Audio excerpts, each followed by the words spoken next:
So self-disclosure as a factor affecting attraction. This is one of the 3 factors that you need to be aware about for your paper 3 relationships specification. So you need to be aware about physical attractiveness and filter theory as well. So self-disclosure is when you reveal personal information about yourself to other people. Now, typically, romantic partners reveal more about themselves as the relationship progresses and develops. Equally, we will reveal more to a romantic partner than what we would do other people that we know, so just acquaintances or work colleagues, or maybe even friendships. So if that self-disclosure, that information, that revealing of yourself is used appropriately, it can help strengthen the relationship and create this idea of a togetherness between both of the couples. So social penetration theory was developed by Altman and Taylor, and it says that relationships go through a gradual process of revealing more about your inner self to someone.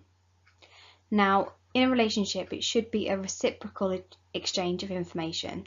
So when you reveal something, you hope that it would cause them to reveal some more information about themselves too.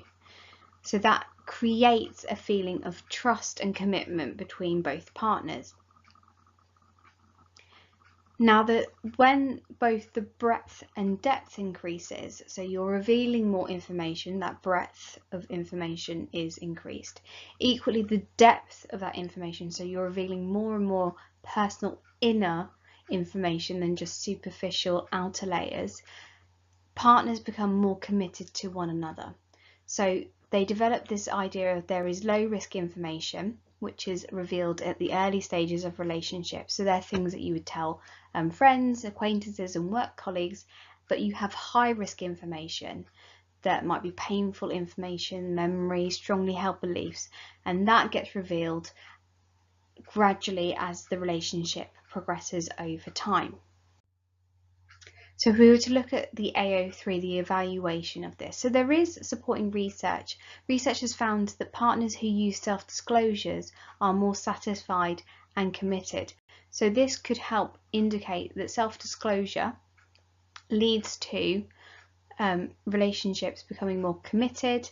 It creates that feeling of trust, it creates a bond, and they become more satisfied with the relationship, meaning it's more likely to survive than end up in a breakdown. However, if we look at that T for testability, it's correlational research. Yes, it suggests that there is a link, there's an association between self-disclosure and greater satisfaction, commitment in a relationship, but we can't establish cause and effect. It could be that when you are in a more committed relationship, you will disclose more information because you feel that you can do so. There is trust, there is lovingness. You won't be rejected for revealing personal information about yourself. Equally, there could be a third variable that isn't being measured that we don't know about. So we can't say that self-disclosure leads to a more committed and more satisfied, happier relationship. It could be the other way around. Equally, there is more evidence that suggests that there is cultural differences. So Tang reviewed research regarding sexual disclosure and concluded that men and women in the USA disclose significantly more than men and women in China. So there are cultural differences, and it might be culturally biased, this research. So individualistic cultures disclose more than collectivist cultures, so therefore it could be beta bias to apply this theory culturally, and maybe we should look at individual cultures and try not to create a general law that applies to all cultures. But it does have real life applications. It can be useful for counselling and for couples that are going through marriage counselling. So it could help improve communication in a relationship to help strengthen the bonds within that relationship, so to prevent a couple ending their relationship. So if we were to look at some AO3 and AO1 based questions, you might get a simple, straightforward outline and evaluate, or describe and evaluate, or discuss self-disclosure in romantic relationships. So you would talk about what self-disclosure is, what is the idea behind it, and then you would talk about the social penetration theory. Then you would go through 2 to 3 evaluation points, depending on whether you're including a counter argument or any issues and debates in there. Now, if we were to look at this application-based essay question, discuss factors affecting attraction in romantic relationships, refer to Teddy's comments in your answers.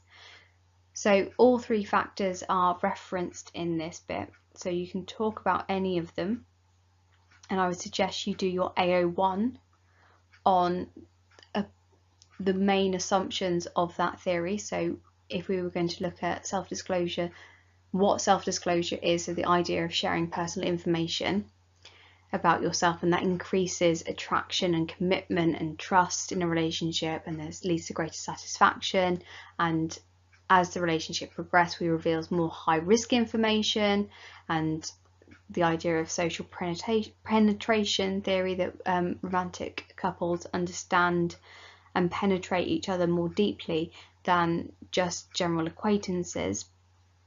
And then I'll talk about my AO2, how that could be related to the scenario above.